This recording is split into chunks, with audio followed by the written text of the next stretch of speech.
Let's look at some of the OTDR setup options in a little bit more detail. The launch and tail cable will allow you to determine where the start of the trace is and eliminate the length of the launch or tail cable. The zone that it will look in is the length entered here plus or minus 10 meters, or sorry, 10%. So in this case, if 150 meters is entered in, it will look at 150 minus 15 or plus 15, so from 135 to 165.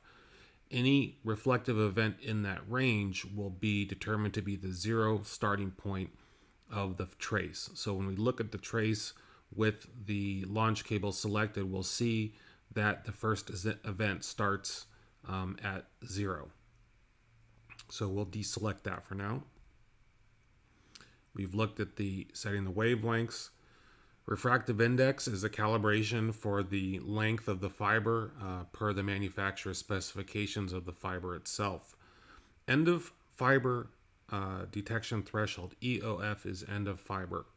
What this means is any loss greater than the amount shown here will tell the OTDR that that is the end of the fiber. So if it sees in a connector or a splice that has more than 6 dB of loss, the tester will assume that that is the end and will mark that as the end of the fiber.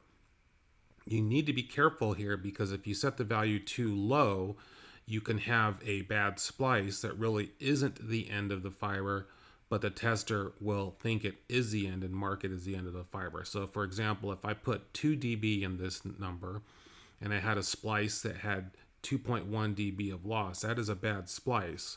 But the tester will say, oh, well, that's greater than 2, therefore that is the end of the fiber, and it will not look at anything past that splice as far as being part of the fiber under test.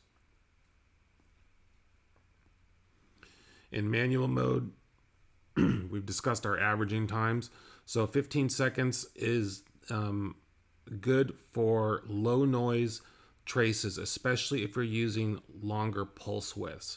So what I would not do is use 15 seconds and a 5 nanosecond pulse, especially on multi-mode. On single mode, you might be able to get away with that, but on multi-mode, you're going to have a little bit more loss in the fiber, and therefore your dynamic range isn't as good. Single mode has less loss in the fiber, so you could get by with a shorter averaging time and a short pulse width. For these examples, I'll be using 15 seconds in the longer pulse width, but I would also consider using 1 minute as a minimum and then going up to 2 minutes if you have fibers with additional length that have more noise and you need that additional dynamic range for averaging. Event sensitivity is, think of it like a noise filter.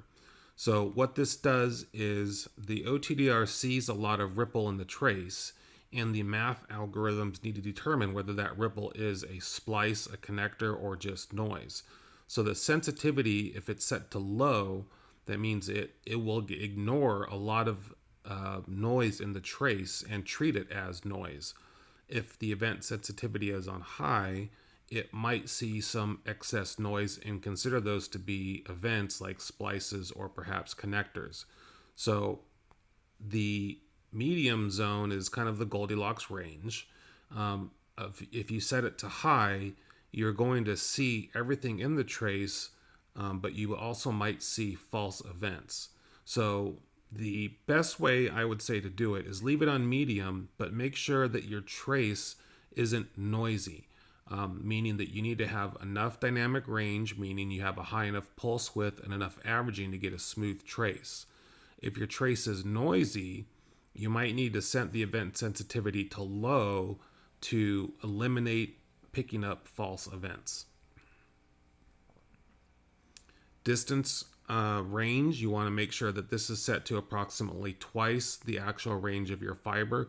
Of course, if you don't know what the fiber distance or length is, you can shoot it once at a high scale to see just how long the fiber is, and then set it back down to a number that's twice the actual range, and then do your testing from there.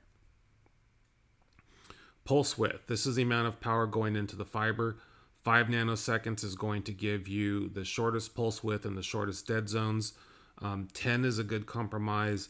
30 will give you even more power going into the fiber with larger dead zones. So right now we'll set it to 10. This button here will toggle between distance and time. So if we look at 5 nanoseconds or 10 nanoseconds, when I change this, that's the equivalent of 0.5 meters or 1 meter, meaning that the pulse of light going down the fiber is this long. So it just converts back and forth because some people are used to using OTDRs where the pulse width is expressed in distance and not time. So those are the descriptions of the OTDR setup configuration options.